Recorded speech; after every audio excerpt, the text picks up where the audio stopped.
नमस्कार, डेली 24 भारत देख रहे हैं आप। मैं हूं आपके साथ साहिल धुलिया। बुलेटिन की शुरुआत करेंगे।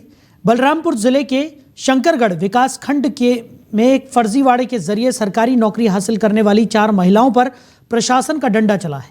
कलेक्टर राजेंद्र कटारा ने कड़ा फैसला लेते हुए कूटरचित दस्तावेजों के आधार पर नियुक्त हुई 4 आंगनबाड़ी सहायिकाओं की सेवा तत्काल प्रभाव से खत्म कर दी है। इस फैसले के बाद अब वास्तविक और पात्र अभ्यर्थियों की नियुक्ति का रास्ता साफ हो गया है। जांच और अपील प्रकरण की सुनवाई के बाद कलेक्टर ने शंकरगढ़ विकासखंड के निम्नलिखित केंद्रों पर हुई नियुक्तियों को निरस्त किया है।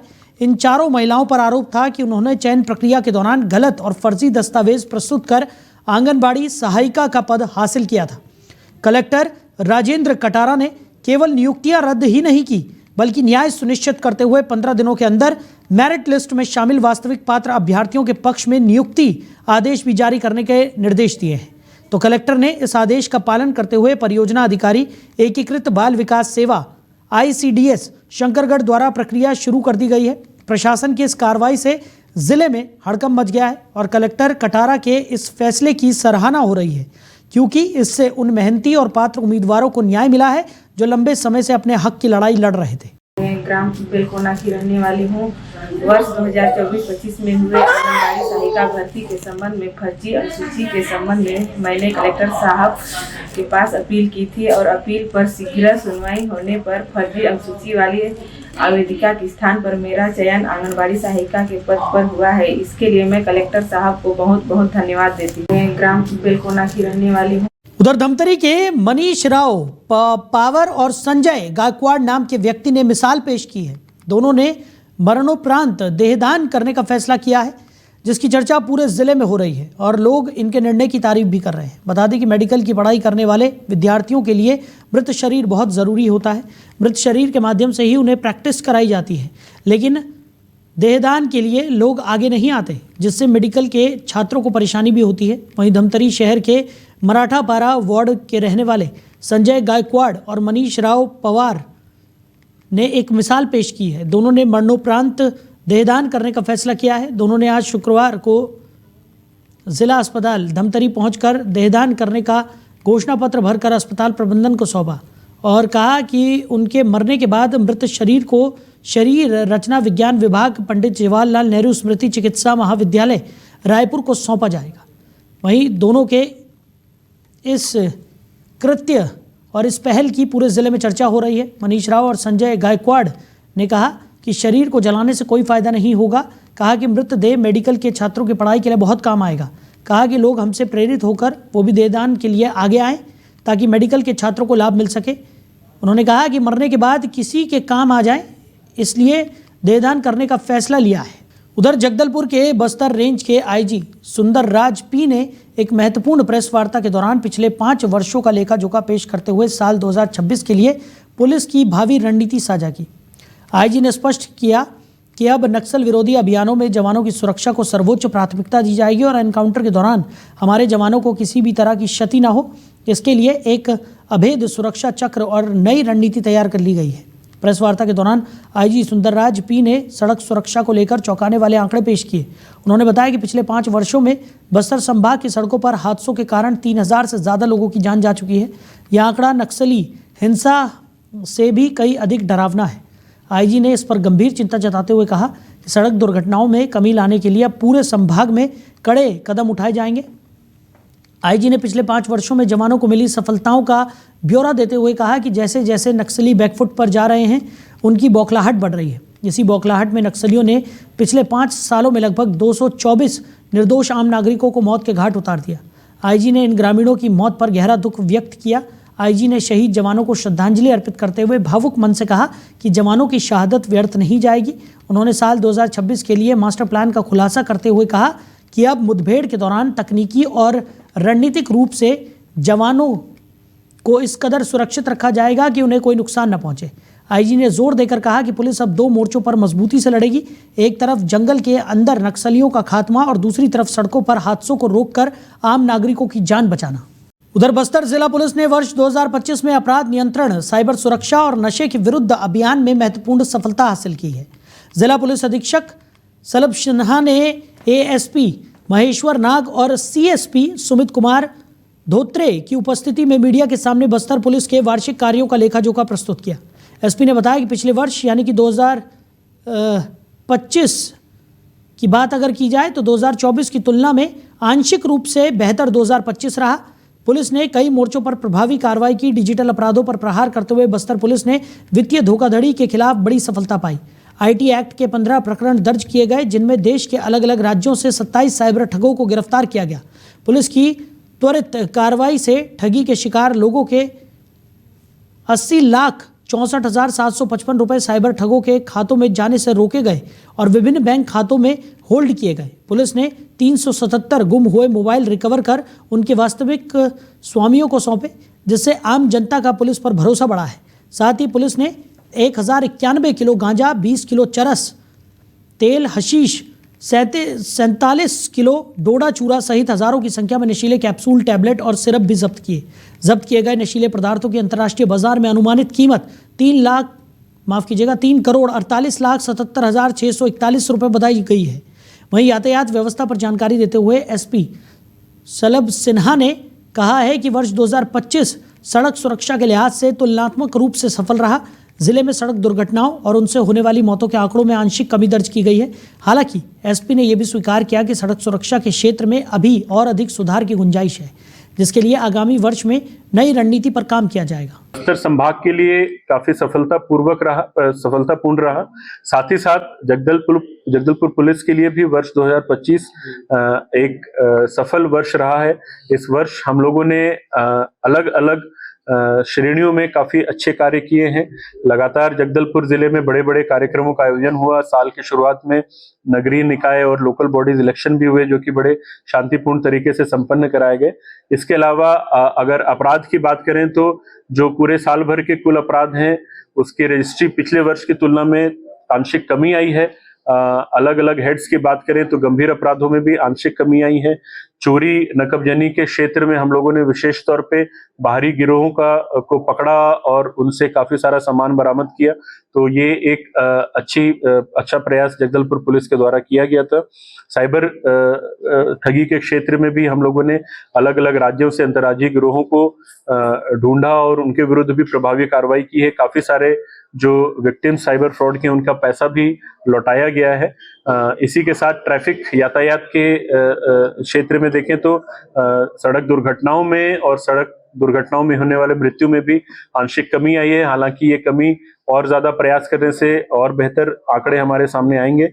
बस्तर संभाग उधर राजधानी भोपाल में कानून व्यवस्था पूरी तरह से चरमरा गई है। बाग मुगलिया इलाके में बदमाशों ने जिस तरह का तांडव मचाया, उसने शहर में पुलिस के खौफ को शून्य साबित कर दिया है। शराब पीकर हंगामा करने से रोकने पर अनुज गैंग ने एक परिवार पर जानलेवा हमला कर पूरे इलाके में दहशत फैला दी। बताया जा रहा है कि अनुज और उसके साथियों ने सुमन नामक महिला और उनके परिजन अखिलेश सहनी के घर में घुसकर हमला किया। बदमाशों ने सुमन का सिर फोड़ दिया, जबकि अखिलेश के पैर फ्रैक्चर कर दिए और बेरहमी से मारपीट कर उनकी पसलियां भी तोड़ दी। बदमाशों ने मासूम बच्चों को भी नहीं बख्शा और उन पर भी वार किए।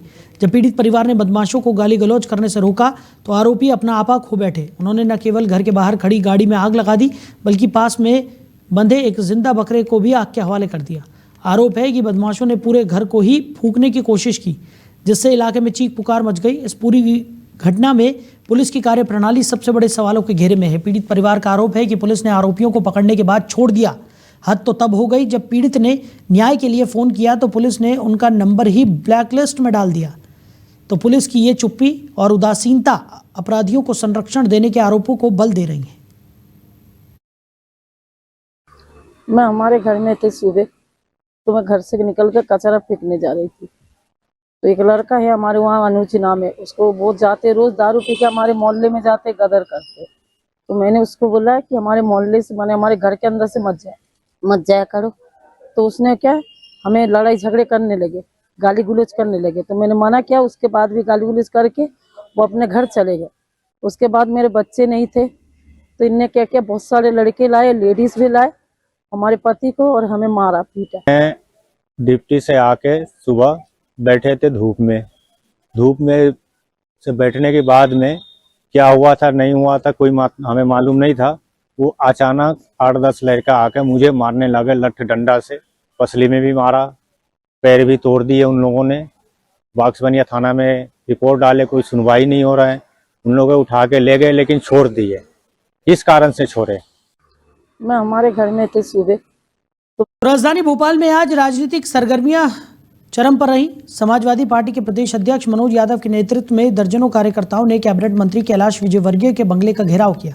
प्रदर्शनकारियों ने मंत्री के घंटा वाले बयान और शहर में दूषित पानी की समस्या को लेकर जमकर नारेबाजी की। प्रदर्शन के दौरान सपा कार्यकर्ता काफी उग्र नजर आए। कार्यकर्ताओं ने मंत्री के बंगले के बाहर लगी उनकी नेम प्लेट पर मिट्टी और कालिक पोत दी। इतना ही नहीं, बंगले के बाहर मंत्री कैलाश विजयवर्गीय की फोटो भी जलाई गई। इस दौरान प्रदर्शनकारियों और सुरक्षा में तैनात पुलिस बल के बीच तीखी झड़प और धक्का मुक्की भी हुई। सपा प्रदेश अध्यक्ष मनोज यादव ने मीडिया से बात करते हुए सरकार पर तीखा हमला बोला। उन्होंने मांगे रखी कि मंत्री कैलाश विजयवर्गीय और शहर के महापौर को तत्काल उनके पद से हटा दिया जाए। दूषित पानी के कारण जान गंवाने वाले मृतकों के परिजनों और पीड़ितों को कम से कम 50-50 लाख रुपए का मुआवजा दिया जाए। वहीं बंगले की सुरक्षा में तैनात पुलिसकर्मियों ने जब कार्यकर्ताओं को रोकने की कोशिश की तो माहौल तनावपूर्ण हो गया। पुलिस और मनोज यादव के बीच काफी देर तक बहस और झड़प चलती रही। सपा कार्यकर्ताओं का कहना है कि जब तक जनता को न्याय नहीं मिलता उनका विरोध प्रदर्शन जारी रहेगा। तो कैलाश विजयवर्गीय के बंगले के बाहर काफी हो हल्ला देखने को मिला। नेम प्लेट पर कालिक पोती गई, मिट्टी पोती गई। तो बता दें कि भोपाल में सपा का ये जोरदार प्रदर्शन कैलाश विजयवर्गीय के बंगले के बाहर दिखाई दिया। सपा कार्यकर्ताओं ने कैलाश विजयवर्गीय के बंगले का घेराव किया। उनकी फोटो उनके बंगले के बाहर जलाई गई। साथ ही साथ बंगले के बाहर लगी नेम प्लेट पर कालिक और मिट्टी भी पोती गई। तो कांग्रेसियों का, माफ कीजिएगा, सपाइयों का साफ तौर पर कहना है कि कैलाश विजयवर्गीय ने जिस तरीके से अभद्र टिप्पणी की है, जिस तरीके से अभद्र भाषा का इस्तेमाल किया है, उन्हें तुरंत उनके पद से निष्कासित कर देना चाहिए। साथ ही साथ जिस तरीके से दूषित पानी पीने से बच्चों की मौत हुई है, उसको लेकर भी सपाइयों में नाराजगी देखने को मिल रही है। खबर पर ज़्यादा जानकारी के साथ हमारे सहयोगी समीर अवस्थी हमारे साथ जुड़ गए। समीर, क्या कुछ निकलकर सामने आ रहा है पूरे मामले में, जिस तरीके से सपाइयों ने कैलाश विजयवर्गीय के बंगले का घेराव किया और जोरदार प्रदर्शन भी किया? देखिए, बिल्कुल साल 2025 के अंत में 29 दिसंबर को मध्य प्रदेश के इंदौर, जिसे देश का सबसे साफ और स्वच्छ शहर कहा जाता है, वहां पर दूषित पानी पीने से अब तक के अगर आंकड़े बताए जाए तो बेहद चौंकाने वाले हैं। 15 लोगों की मौत हो चुकी है, जिसमें बच्चे भी शामिल है। इस घटना के दौरान जब पत्रकारों ने कैबिनेट मंत्री कैलाश विजयवर्गीय से सवाल किया कि आखिर इस पर क्या कुछ गंभीरता बरती जाएगी, क्या एक्शन लिया जाएगा, तो मंत्री के द्वारा कहा गया कि फोकट सवाल मत करो, और कई आपत्तिजनक इस तरीके से शब्दों का प्रयोग किया, जिससे पूरे प्रदेश में जो है विरोध देखा गया। जगह जगह चाहे विपक्ष की तरफ से कांग्रेस ने भी सरकार को घेरना शुरू कर दिया, वहीं समाजवादी पार्टी के कार्यकर्ताओं के द्वारा भी घेरना शुरू कर दिया। हालांकि इस घटना में मध्य प्रदेश के जो मुख्यमंत्री है डॉक्टर मोहन यादव, उनके द्वारा सख्त कार्रवाई के निर्देश दिए गए, जिसमें नगर निगम के कमिश्नर को बर्खास्त किया गया और साथ ही 3 अधिकारियों को सस्पेंड भी किया गया है। इस पूरे मामले में अभी भी मध्य प्रदेश में जो है देखा जाए तो जगह जगह विरोध प्रदर्शन किया जा रहा है मंत्री के इस बयान को लेकर। जो मनोज यादव है समाजवादी पार्टी के प्रदेश अध्यक्ष, वो मंत्री कैलाश विजयवर्गीय के बंगले पर पहुंचे अपने कार्यकर्ताओं के साथ और बर्खास्त करने के मांग यहां पर की जा रही है लगातार। और मंत्री के बंगले पर जो नेम प्लेट होता है, नेम प्लेट में भी कालिक वगैरह पोती गई है। जी साहिल जी। बिल्कुल समीर, और जिस तरीके से लगातार जो कैलाश विजयवर्गीय के खिलाफ प्रदर्शन है, चाहे वो सपाइयों का हो या कांग्रेसियों का हो, लगातार हम देख रहे हैं कि अब विपक्ष को एक बड़ा मुद्दा यहाँ पर मिल गया है, जिसको लेकर विपक्ष भी लगातार हमलावर है और लगातार कैलाश विजयवर्गीय को उनसे के पद से हटाने की मांग भी यहाँ पर जोरों से की जा रही है। साथ ही साथ ये चेतावनी भी दी गई है कि जब तक मांगे यहाँ पर पूरी नहीं हो जाती तब तक इस तरीके का प्रदर्शन जारी रहने वाला है। देखिए, बिल्कुल मैं बता दूं, मध्य प्रदेश का एक ऐसा शहर इंदौर, और इंदौर में साफ और स्वच्छता को लेकर कई बार जो है अवार्ड जो है मिल चुका है। ऐसे में अगर इंदौर में इस प्रकार की घटनाएं आती है, आम जनता की दूषित पानी पीने से मौत होती है, और एक वाजिब सवाल जो है पत्रकार के द्वारा किया गया था कैबिनेट मंत्री कैलाश विजयवर्गीय से, उन्होंने जिस तरीके से बयान दिया है ये बहुत ही संवेदनशील है और पार्टी को भी कार्रवाई करनी चाहिए। इस मांग को लेकर लगातार जो है विपक्ष की तरफ से सरकार को घेरा जा रहा है और मंत्री को बर्खास्त करने की मांग की जा रही है। है।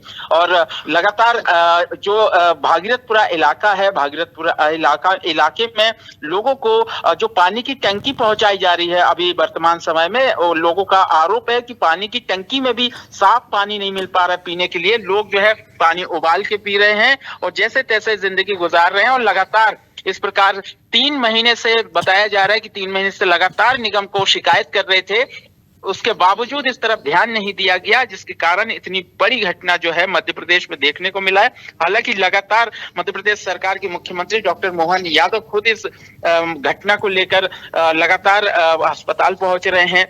इसमें देखा गया कि इंदौर में निजी अस्पतालों में जो मरीज हैं, मरीजों को भर्ती कराया गया था। इसमें ये निकलकर ये भी सामने आया जिन मरीजों ने पैसे अस्पतालों में दिए थे वो भी लौटाने की बात सामने आई थी। और बताया जा रहा है कि 2-2 लाख रुपए मुआवजा देने की जो बात हुई थी सरकार की तरफ से, उसको बढ़ाने की भी यहाँ पर बात कही जा रही है। साहिल जी, चलिए समीर, हमारे साथ जुड़ने के लिए, तमाम जानकारियों के लिए आपका शुक्रिया।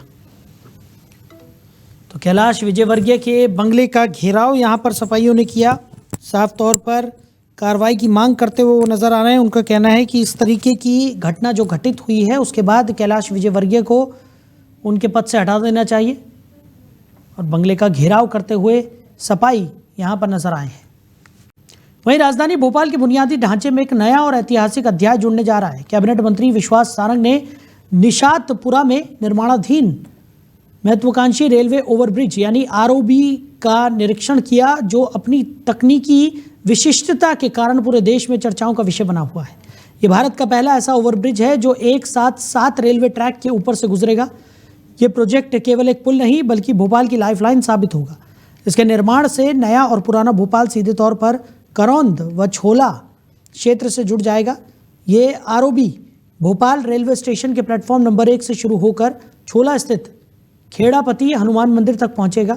इस ब्रिज के शुरू होने से छोला और करौंद क्षेत्र के नागरिकों के लिए राजा भोज एयरपोर्ट तक पहुंचने का रास्ता बेहद सुगम और समय बचाने वाला हो जाएगा।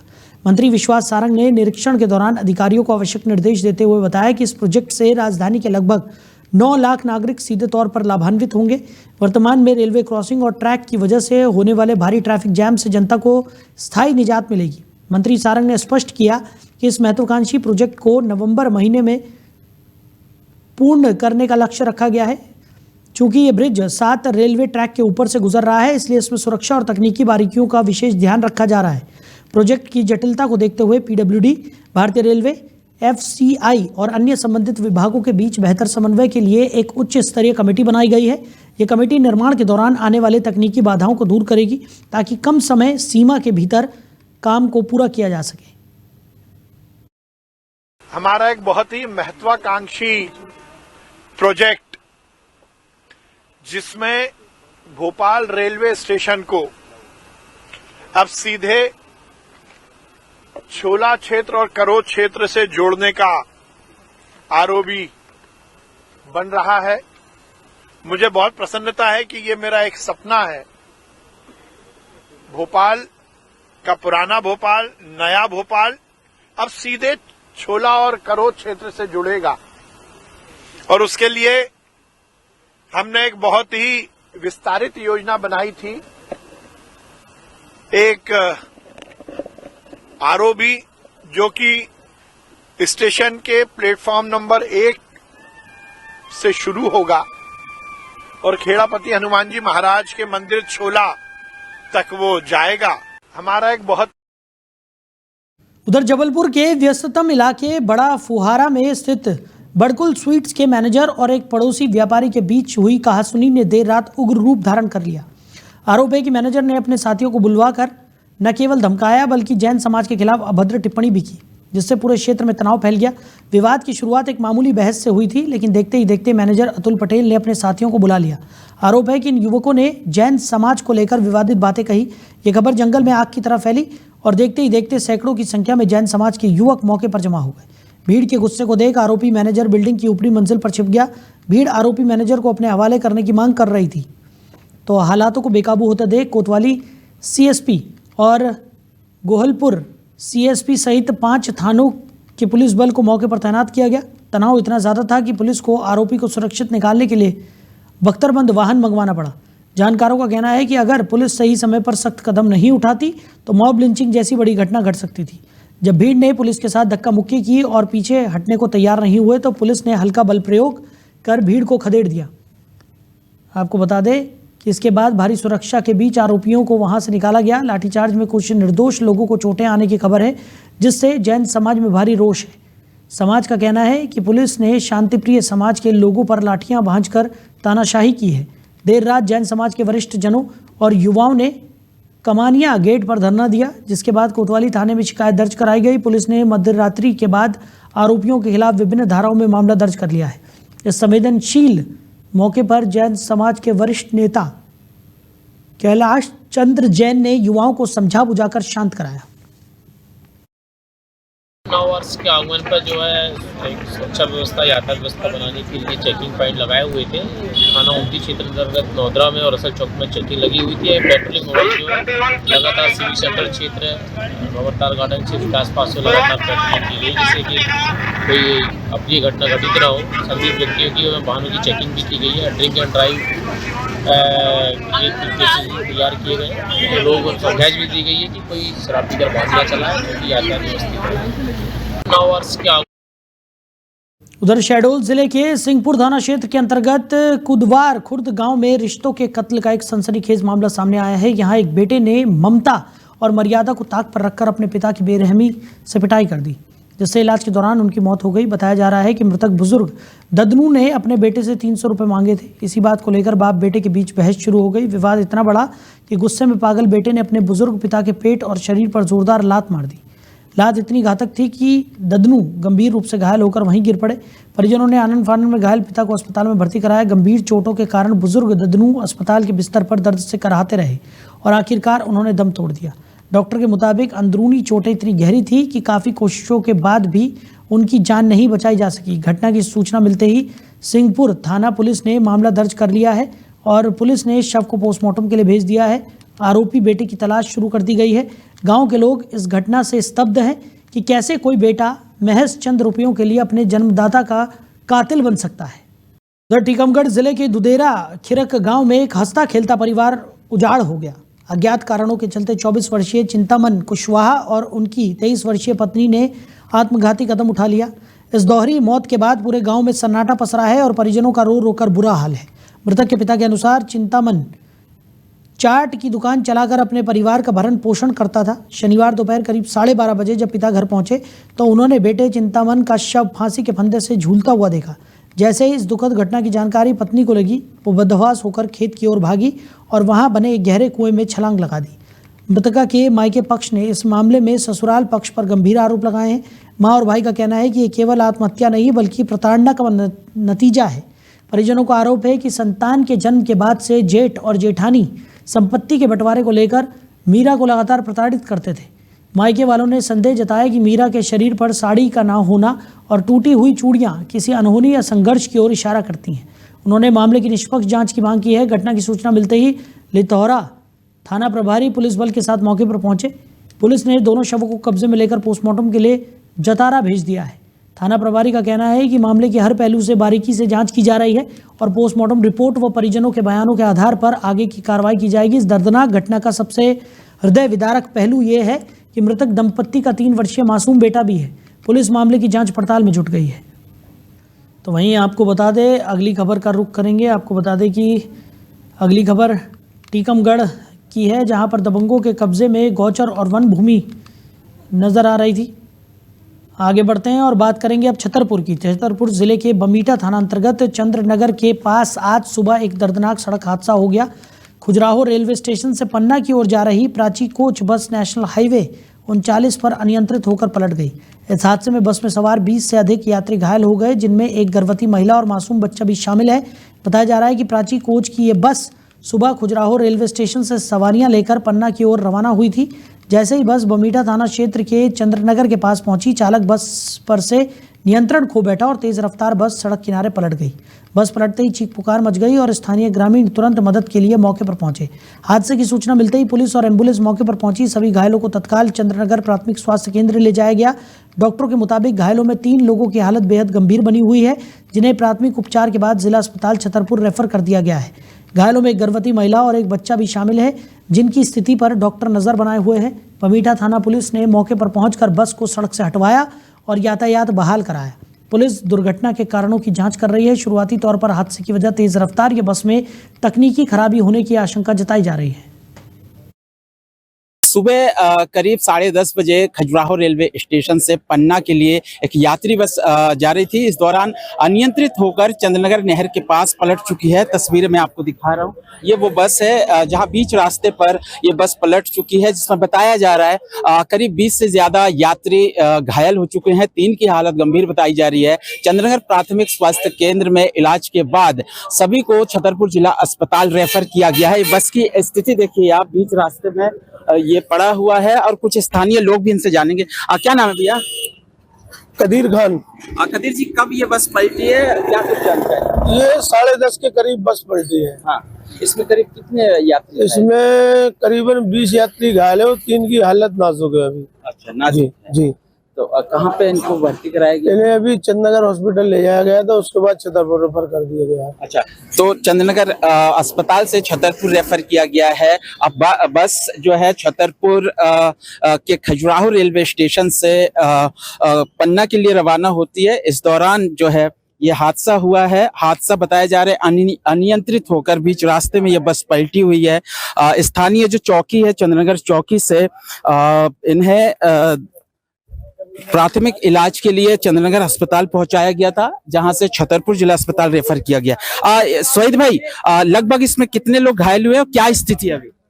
यहाँ प्राथमिक स्वास्थ्य केंद्र 8 से 10 लोग पहुंचे थे। गंभीर रूप से घायल थे। उसमें एक प्रेग्नेंट महिला थी, उनको प्राथमिक उपचार करके जिला अस्पताल रेफर कर दिया गया। छतरपुर जिला अस्पताल रेफर किया गया। ये बस जो नंबर है, बस की स्थिति आप तस्वीरें दिखाइए। MP 35P 0239 इस बस का नंबर है। सुबह खजुराहो से रवाना हुई थी पन्ना के लिए और इस दौरान चंद्रनगर के पास अनियंत्रित होकर पलट चुकी है, जिसमें जानकारी मिल रही है 20 से ज्यादा लोग घायल हो चुके हैं। 3 की हालत गंभीर है। इसमें जो है एक गर्भवती महिला भी थी, उसके बच्चे को भी गंभीर चोट आई है। Delhi 24 के लिए छतरपुर से समीर अवस्थी। फिलहाल इस बुलेटिन में मेरे साथ इतना ही। आप बने रहिए। नमस्कार।